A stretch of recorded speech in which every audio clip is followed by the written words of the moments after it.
नाज़रीन, अब कुछ बात करते हैं गुमशुदा बच्चों का मामला हो या फिर दियारे गैर में फंसे पाकिस्तानियों की मुश्किलात। सारिम बरनी एक ऐसा नाम है जो मेरा ख्याल है कि आप अक्सर सुनते रहते हैं। इस तरह के लोग जो कि परेशानी में फंसे हों, उनको उस मुश्किल से निकालना हो तो सारिम बरनी साहब किसी तारुफ के मोहताज नहीं हैं। आपको पेश दिखाई देंगे जिस तरीके से अपनी वेलफेयर जो है उसको चला रहे हैं, और उस कार खैर में दोनों जो हस्बैंड वाइफ हैं वो आगे हैं। शेल्टर होम भी चल रहा है, लोगों की हर तरीके से ह्यूमैनिटी को सर्व किया जा रहा है। तो मैं सारिम बरनी साहब आपका शुक्रिया अदा करूँगी, बहुत शुक्रिया आप हमारे पास तशरीफ़ लाए हैं। अच्छा सारिम साहब, मैं अभी बहुत सारे लोगों से हमने बात की है जो कि शेल्टर होम्स चला रहे हैं, बेसहारा लोगों को रहने की जगह दे रहे हैं, लोगों की इमदाद कर रहे हैं, हर तरीके से फैसिलिटेट कर रहे हैं, लोगों को आर्ट ऑफ फिशिंग सिखा रहे हैं कि इनकी ज़्यादा नफ्स मजरू ना हो, इनका रोज़गार लगा रहे और ये भी हम लोगों की तरह ज़िंदगी गुजारें। लेकिन अब पाकिस्तान में रहते हुए लोग कहते हैं कि ये भी इतना आसान काम नहीं रह गया, इसको जिहाद कहना शुरू कर दिया लोगों ने। आपके ख्याल में वाकई ऐसा है? बिल्कुल ऐसा ही है, इस वक्त जिहाद है। और ऐसा नहीं कि अवामी सतह पे, हुकूमती सतह पे भी जिहाद है। इस वक्त जो हुकूमतों ने जो इदारों के लिए मुश्किलात खड़ी की हुई है ना, वो कोई तसव्वुर भी नहीं कर सकता। अच्छा। मैं ऐसा नहीं कि हुकूमती, हाँ इदारे भी बहुत बड़े बड़े खेल खेल रहे हैं, ब्लैक को वाइट कैसे करना है, क्या चीज़ क्या घुमानी है, किधर घुमानी है, मगर इसका मकसद ये नहीं है कि वो जो एक कानून बने तो सबको उस कानून से रगड़ दिया जाए, जो एक निज़ाम बने वो सबको उससे रगड़ दिया जाए। उसमें कैटेगरीज ज़रूर होनी चाहिए। देखें, अगर 10 इदारे चले बुरा कर रहे हैं, कोई एक इदारा भी भला कर रहा है तो वो तो कर रहा है ना, उसको आप क्यों उस कानून के अंदर लाके खड़ा करते हैं? अभी जैसे मैं मिसाल दूं, आप जरा इस कानून को भी बता दें ताकि लोगों को समझ आए कि अभी मैं आपको एक मिसाल दूं। देखें, एक तो इतने इदारे बना दिए, इधर भी रजिस्टर्ड हो, इस काम के लिए इधर, इस काम के लिए इधर, इस काम के, भाई एक नेकी का काम है, इतने सारे इदारे क्यों बना दिए? एक चीज़ बनाओ कि ये चीज़ें इदारे की चाहिए होंगी, वो हर इदारे में भेज दो। वहाँ से एक जो है ना लाइसेंस गवर्नमेंट ऑफ पाकिस्तान दे दे, एक गवर्नमेंट ऑफ जो है ना बलूचिस्तान दे दे, सिंध दे दे, जहाँ जहाँ आप बैठे हुए काम कर रहे हैं वो दे दे, ख़त्म हो गई बात। फिर अभी लगा दिया टैक्स। इदारे तो टके टके जमा करते हैं ना, जो नॉर्मल इदारे हैं, मैं अपने आप को भी उसी में शुमार करता हूँ कि हम तो टके टके जमा करके काम करते हैं। तो उसमें आप अगर साल भर में आपने पैसा जमा कर रहे हैं अगले किसी प्रोजेक्ट के लिए कि मैं 3 साल के बाद ये बिल्डिंग ख़रीदूँगा, मैं ये निज़ाम चलाऊँगा, मैं ये हॉस्पिटल बनाऊँगा, तो उस पर हर साल गवर्नमेंट ने 10% टैक्स लगा दिया कि जो भी 25% बचेगा, अगर 25% तक बचा है तो उस पर 10% टैक्स है उसके ऊपर।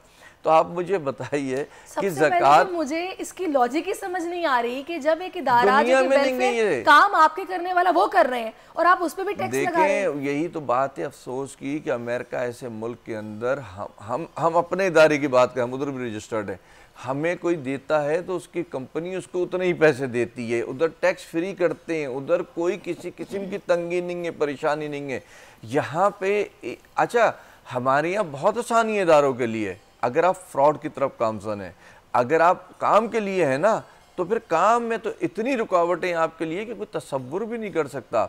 लेकिन हाँ, जिसको वो कहते हैं ना एक नशा लग जाए वो छोड़ता नहीं है, तो जिससे नशा, हमें तो नशा लगा हुआ है इस तरीके से। बरनी साहब, मेरे पास एक गेस्ट आए थे तो उन्होंने ये सजेस्ट किया था कि इस पे एक 1 विंडो ऑपरेशन होना चाहिए। एग्जैक्टली, एक प्रॉपर एक ऐसी विंडो होनी चाहिए जहाँ से क्रैकडाउन भी हो कि कौन से इदारे ऐसे हैं कि जो कि ज़कात के नाम पर या फिर इस तरह फंड्स रेजिंग करते हैं और उसको फिर मुस्तहिक तक पहुँचाते नहीं हैं। एक तो उनको अनरजिस्टर्ड इदारों को बंद किया जाए, दूसरा ये जो अभी आपने सारे लीगल मामलात हैं ये भी एक प्लेटफॉर्म से होने चाहिए ताकि एटलीस्ट आप लोगों को काम करने में मुश्किल ना हो। इदारों में लीगल तो कुछ होने नहीं चाहिए सिवाय इसके जब तक उसके अगेंस्ट कोई कंप्लेनेंट ना हो।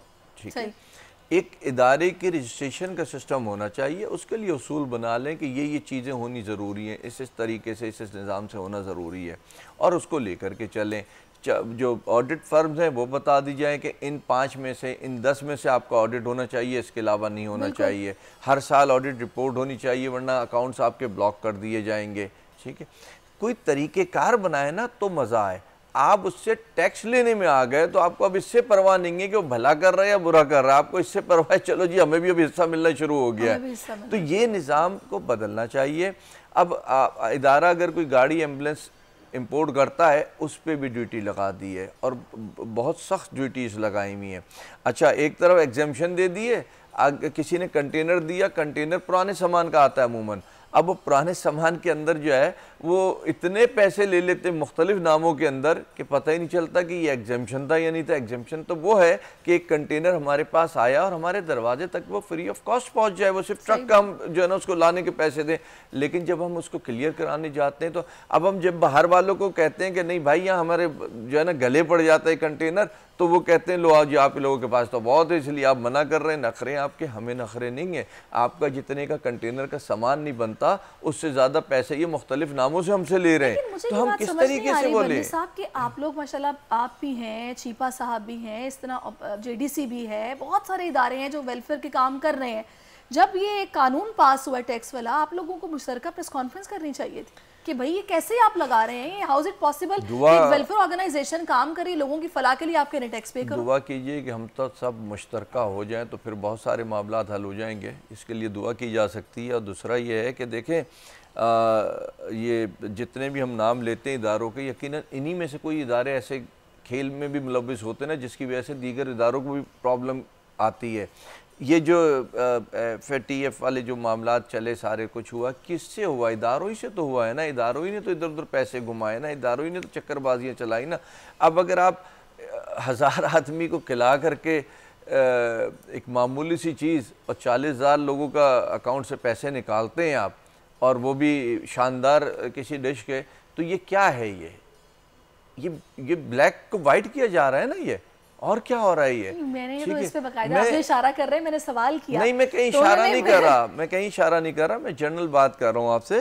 देखें उन्होंने बोला कि भाई आपने कंगन पहना हुआ है, अगर ये सोने का नहीं है और प्लास्टिक का है, तो मैं अगर आपको ये बोलूँ कि भाई आपने सोने का पहना हुआ तो क्यों पहना, प्लास्टिक का पहने, तो आप तो यही कहेंगी ना कि मेरी मर्जी है, मैं जिसका भी पहनूं। नहीं, ऐसी बात नहीं है, मर्जी नहीं होती है।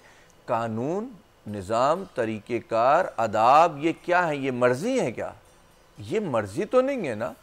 हर चीज का तरीक़ेकार होता है। खिला सकता है वो कुछ भी खिलाए। अच्छा, अब मैं फिर कल जहाज में आ रहा हूँ, मैं कहूँगा सेठ ने दिया है मुझे, आपको क्या तकलीफ है? फिर ये कौन सी जस्टिफिकेशन है? ये किसी चीज़ की जस्टिफिकेशन नहीं है। देखिए, मैं बहुत सारी बातें इसलिए नहीं करना चाह रहा कि जैसे हमने कहा इशारा, मेरा इशारा कहीं पे भी नहीं है। मैं तो जर्नल आपसे बात करूँगा, ये सब कुछ हो रहा है हमारी मार्केट के अंदर, इदारों के कर रहे हैं ये सब कुछ। बात यह है कि एक चीज़ है, उसकी हैसियत जो है ना, फ़र्ज़ करें 2 करोड़ है, 5 करोड़ है, अब मैं उसकी अगर अरबों में कीमत बता रहा हूँ, 10 अरब रुपये, 15 अरब रुपये, 16 अरब रुपये, तो वो क्या है? वो फ्रॉड नहीं है क्या? बहुत सारी चीज़ें ऐसी हैं कि अगर मैं इसमें ज़्यादा गहराई में गया तो मामला जो है ना कहीं और ही चला जाता है, वो इशारे से यकीनन पे चला जाता है। तो ना मेरा इशारा है ना यकीनन है। मेरा कहना सिर्फ रिक्वेस्ट ये है कि इदारों के लिए बेहतरीन रास्ते दें ताकि इदारे आगे बढ़ के बेहतरीन काम कर सकें। और जो भी मुझ समेत, मैं किसी को नहीं कहता, मुझ समेत अगर कोई गलत कर रहा है, किसी फ्रॉड में मुलव्विस है, तो उसके लिए सज़ा भी बनाए ना, उसको सज़ा भी देना। बिल्कुल, ये कानून साजी होनी चाहिए और इस पर काम होना बहुत ज़रूरी है।